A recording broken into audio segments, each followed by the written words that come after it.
Film की शुरुआत नायक Michael Newman से होती है, जो एक वास्तुकार है और कठिन नौकरी और पारिवारिक जीवन का सामना कर रहा है। उनके बॉस जॉन आमेर काम के बोझ से दबे हुए हैं, जिससे माइकल के पास अपनी पत्नी डोना और उनके 2 बच्चों बेन और सामंथा के लिए बहुत कम समय बचता है। तनाव के बावजूद माइकल काम पर जाने से पहले अपने बच्चों के साथ ड्रैगन टेल्स देखने जैसे पलों को संजो कर रखता है।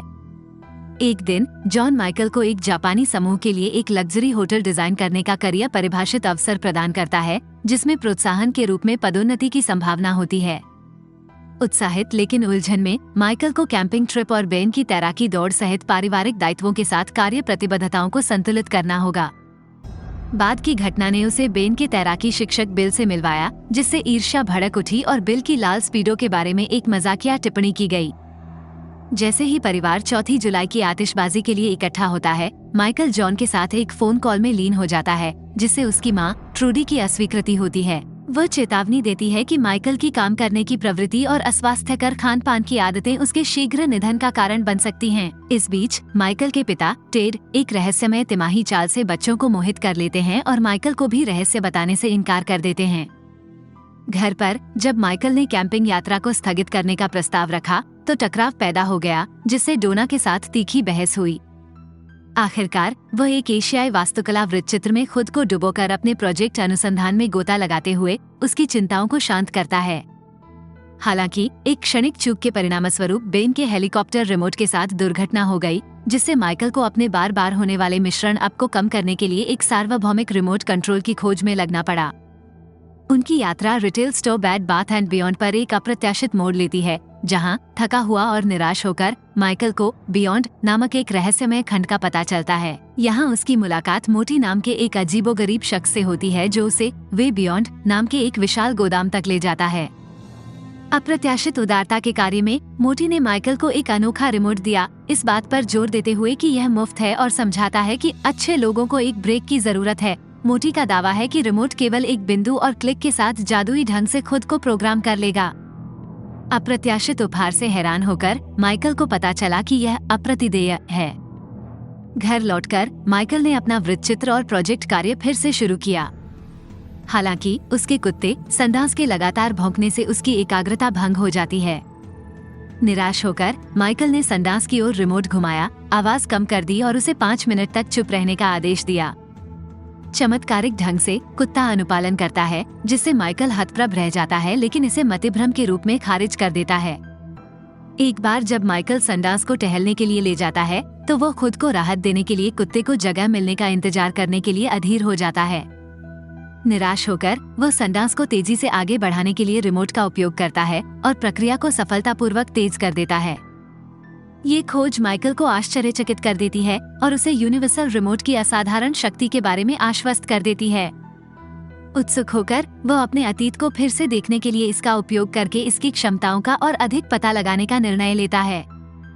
भावनात्मक रूप से भावुक होकर माइकल अपने बचपन के दृश्य देखता है, जिसमें लेक विनिपेसाउकी में दोस्तों के साथ फुटबॉल खेलना भी शामिल है। अगले दिन माइकल रिमोट के कार्यों में गहराई से उतरता है और इसका उपयोग अपने दैनिक जीवन के विभिन्न पहलुओं, पारिवारिक रात्रिभोज से लेकर तर्क वितर्क और अंतरंग क्षणों तक करने के लिए करता है। आश्चर्यजनक रूप से उसे एहसास होता है कि अंतरंग मुठभेड़ों के माध्यम से तेजी से आगे बढ़ने से त्वरित चरमोत्कर्ष होता है और उन क्षणों के दौरान की गई बातचीत और प्रतिबद्धताओं के बारे में स्मृति की कमी होती है।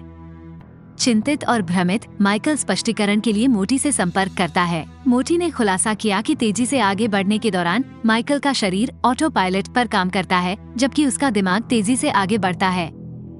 यह एहसास माइकल को एक सामान्य जीवन जीने पर मजबूर कर देता है, लेकिन उसे अनुभवों की कोई याद नहीं रहती। इस रहस्योद्घाटन के बाद माइकल बीमारी, ठंडी बारिश और यातायात जैसे अप्रिय अनुभवों के माध्यम से तेजी से आगे बढ़ने के लिए रिमोट की क्षमताओं का उपयोग करता है। एक महत्वपूर्ण व्यावसायिक बैठक में वह जापानी व्यवसायी श्री वात्सुहिता को ऑटो पायलट मोड में बनाया गया एक डिजाइन प्रस्तुत करता है। शुरुआत में सब कुछ ठीक चल रहा था, लेकिन स्थिति में अप्रत्याशित मोड़ आ जाता है जब माइकल का उत्साही बॉस जॉन अनजाने में जापान के बेसबॉल खिलाड़ियों को अपमानित करता है, गलती से उनके नाम एशियाई व्यंजन समझ लेता है।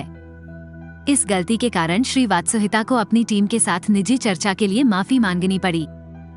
चिंतित माइकल उनकी बातचीत को सुनने का प्रयास करता है, लेकिन उसे जापानी भाषा समझने में कठिनाई होती है। एक बार फिर रिमोट का उपयोग करके वो उनकी बातचीत का अंग्रेजी में अनुवाद और विस्तार करता है। ये रणनीति माइकल के डिजाइन के प्रति जापानी टीम के असंतोष को उजागर करती है। इसकी आलोचना करती है जैसे कि यह एशियाई वास्तुकला पर एक खराब शोध वृत्तचित्र से प्रेरित थी। वे लॉबी में अव्यवहारिक प्रतीत होने वाली नदी के बजाय लाभप्रदता बढ़ाने के लिए अधिक कमरों की इच्छा व्यक्त करते हैं। जैसे ही श्री वात्सुहिता ने शुक्रवार को टीजीआई में जेलो शॉट्स के साथ बैठक समाप्त करने की योजना बनाई, माइकल ने एक अवसर का लाभ उठाया।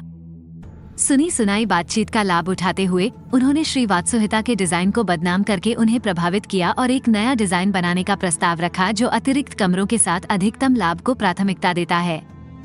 इस रणनीतिक कदम से माइकल की कंपनी को प्रतिष्ठित अनुबंध प्राप्त हुआ।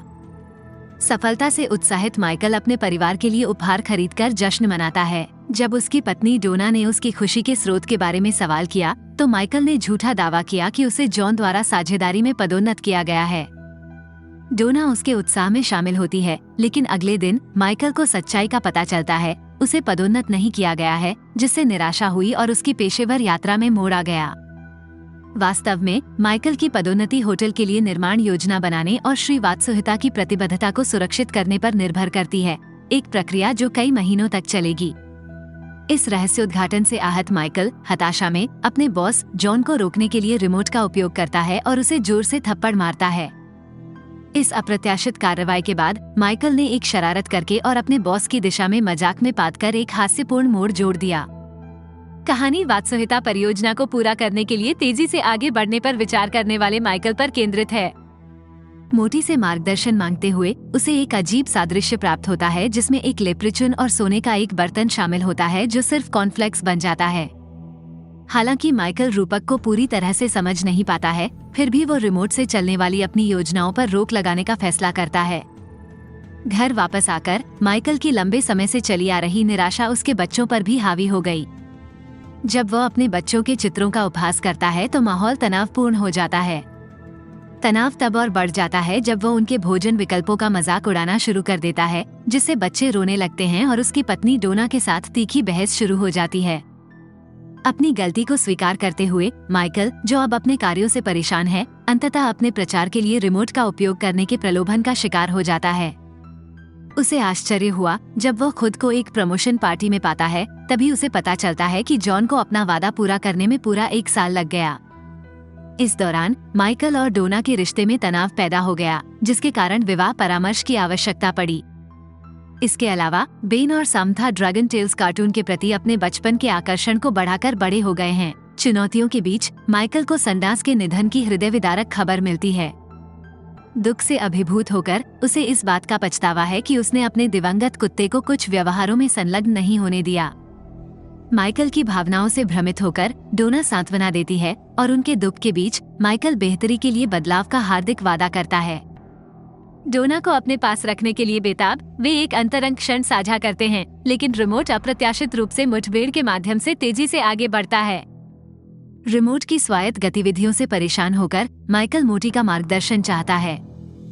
मोटी ने खुलासा किया कि रिमोट अब माइकल की प्राथमिकताओं का अनुमान लगाने के लिए अपनी मेमोरी का उपयोग कर रहा है। यह अपने समय से आगे की अवधारणा है जो गूगल के पूर्वानुमानित एल्गोरिदम की याद दिलाती है। माइकल को एहसास हुआ कि उसने अनजाने में पूरे साल तेजी से आगे बढ़ाया, जिसके कारण अंतरंग क्षणों और विभिन्न जीवन की घटनाओं को छोड़ दिया गया। निराश और पछतावा होने पर माइकल रिमोट को मोटी को लौटाने का प्रयास करता है, लेकिन हर बार जब वो इसे त्यागने या नष्ट करने की कोशिश करता है तो ये जिद करके उसके हाथ में फिर से आ जाता है। नियंत्रण हासिल करने के लिए दृढ़ संकल्पित माइकल ने स्वचालित फास्ट फॉरवर्डिंग को रोकने के लिए अत्यधिक उपायों का सहारा लिया, जैसे बिना नहाए साइकिल पर कार्यालय जाना। अप्रत्याशित रूप से जॉन ने सेवानिवृत्ति और मोरक्को की यात्रा की योजना साझा की, जिससे माइकल को अंतर्राष्ट्रीय प्रभाग का नया प्रमुख बना दिया गया। इस अचानक पदोन्नति से हैरान माइकल को पता चला कि उसके द्वारा छुआ गया हर खाता सफल हो गया है। जॉन ने ये भी अनुमान लगाया कि फर्म में उनके असाधारण योगदान को देखते हुए माइकल एक दिन कंपनी के सीईओ बन सकते हैं। एक अचानक मोड़ में माइकल खुद को भविष्य में 10 साल आगे बढ़ता हुआ पाता है। धन से घिरा हुआ है, लेकिन रुग्ण मोटापे के बोझ से दबा हुआ है।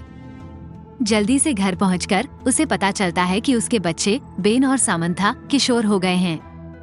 बेन और माइकल दोनों मोटापे से एक समान संघर्ष साझा करते हैं, जबकि सामंथा ने डेटिंग की दुनिया में अपनी यात्रा शुरू कर दी है। चौंकाने वाली बात यह है कि डोना ने माइकल को तलाक दे दिया है और वो बेन के तैराकी प्रशिक्षक बिल के साथ रोमांटिक रूप से जुड़ी हुई है। डोना के नए रिश्ते को देखकर गुस्से में आकर माइकल ने बिल पर हमला कर दिया, जिससे तीखी बहस शुरू हो गई। परिवार का कुत्ता हस्तक्षेप करता है, जिससे अनजाने में माइकल एक दीवार से टकरा जाता है, जिससे वो बेहोश हो जाता है। माइकल को होश में आने में 6 साल लग गए, लेकिन डोना से पता चला कि कोमा के कारण उसके शरीर में कैंसर का पता चला, जिसके कारण वर्षों तक गहन उपचार करना पड़ा और बाद में दिल का दौरा पड़ा। चमत्कारिक रूप से माइकल अब मोटापे से ग्रस्त नहीं है। उसने अपनी जान बचाने के लिए लिपोसक्शन करवाया है। फर्म में लौटने पर माइकल का सामना एक वयस्क बेन से होता है, जिसने डोना के पति बिल के साथ वर्कआउट के माध्यम से काफी वजन कम किया है। परिवार को आइसक्रीम खिलाने की माइकल की पेशकश के बावजूद बेन ने ये बम फोड़ा कि दादाजी टेड का पहले ही निधन हो चुका है। ये खबर माइकल को तबाह कर देती है, जो उसे टेड की कब्र पर जाने के लिए प्रेरित करता है, जहां वह दुख से अभिभूत है। रिमोट का उपयोग करके माइकल खुद को उस समय की याद दिलाता है जब उसने आखिरी बार अपने पिता को देखा था। यह मार्मिक क्षण तब सामने आता है जब टेड माइकल के कार्यालय जाता है और उसे बेन के साथ रात्रि भोज का निमंत्रण देता है। समय के माध्यम से खट्टी मीठी यात्रा माइकल को एक पोषित स्मृति को फिर से जीने और अपने पिछले विकल्पों के महत्वपूर्ण परिणामों पर विचार करने का मौका देती है। अपने पिता टेड के साथ एक मार्मिक मुठभेड़ में एक ऑटो पायलट माइकल बिना दूसरी नजर डाले टेड के निमंत्रण को बेरहमी से अस्वीकार कर देता है। निडर होकर टेड अपनी पसंदीदा बचपन की तिमाही चाल का प्रदर्शन करने की पेशकश करता रहता है। हालांकि माइकल उत्तेजित हो गया और चाल के रहस्य का लंबे समय से ज्ञान रखते हुए अपने पिता पर भड़क उठा, जिससे बूढ़े व्यक्ति की आत्मा चकनाचूर हो गई। टेड अपनी आंखों में आंसू के साथ माफी मांगता है और चला जाता है, जिससे माइकल शर्म और अपराध के सागर में डूब जाता है। अचानक मोटी ने माइकल के पिता के साथ बैठक आयोजित करने और मौत के दूत के रूप में अपनी असली पहचान प्रकट करने के लिए खेद व्यक्त किया। इस रहस्य उद्घाटन से क्रोधित होकर माइकल ने मोटी पर हमला किया, लेकिन रहस्यमय आकृति गायब हो गई और उसके पीछे फिर से प्रकट हो गई। परिणामों के डर से माइकल रिमोट से उसे एक अच्छी जगह पर ले जाने के लिए प्रार्थना करता है, जिससे उसके भविष्य के वर्षों में बेन की शादी हो जाएगी। खुशी के मौके पर माइकल अपनी मां के साथ दोबारा मिलकर एक लंबा चुंबन साझा करके बहुत खुश है। उसका सामना एक वयस्क सामंथा से होता है, जो अब बिल को डैड कहकर बुलाती है। इस रहस्य उद्घाटन से माइकल को तीव्र पीड़ा होती है, जिससे एक पिता के रूप में भी प्रतिस्थापित किए जाने का एहसास होने पर उसे दिल का दौरा पड़ जाता है। वह उस रात अस्पताल में जागता है। बेन और सामंथा उसके साथ थे। जैसे ही नर्स बेन और सामंथा को बाहर ले जाती है, माइकल को पता चलता है कि बेन एक बिजनेस डील के लिए अपना हनीमून छोड़ रहा है, जिससे विकसित हो रही कहानी में जटिलता की एक और परत जुड़ गई है। इस बात से चिंतित कि बेन अपनी गलतियां दोहरा सकता है, माइकल ने अस्पताल से बाहर निकलने के लिए अपनी सारी शक्ति बुला ली। उसके प्रयासों के बावजूद उसका शरीर जवाब दे देता है और वह अपने परिवार के साथ बेहोश हो जाता है। धीमी आवाज में वो बेन को ज्ञान प्रदान करता है, उससे परिवार को प्राथमिकता देने का आग्रह करता है और सामंथा से उसके साथ न रहने के लिए माफी मांगता है। डोना के प्रति शाश्वत प्रेम व्यक्त करते हुए माइकल शांतिपूर्वक गुजर जाता है। अचानक माइकल खुद को बैड बाथ और बियॉन्ड में फिर से जागृत पाता है। जब उसे पता चलता है कि सब कुछ महज एक सपना है, तो उसे राहत मिलती है। बाहर वह अपनी परिचित बेकार औसत दर्जे की मध्यम वर्ग कार को देखकर रोमांचित है। घर लौटकर वह अपने परिवार को गले लगाता है और उनके साथ अधिक समय बिताने का वादा करता है। उसे आश्चर्य हुआ जब उसे काउंटर पर मोटी के एक नोट के साथ रिमोट मिला, जिससे पता चला कि उसे दूसरा मौका दिया गया है, क्योंकि अच्छे लोगों को एक ब्रेक की आवश्यकता होती है। मोटी ने उम्मीद जताई कि माइकल इस बार सही चुनाव करेंगे। फिल्म तब समाप्त होती है जब माइकल रिमोट को कूड़ेदान में फेंक देता है और खुश होता है, क्योंकि वो दोबारा दिखाई नहीं देता है।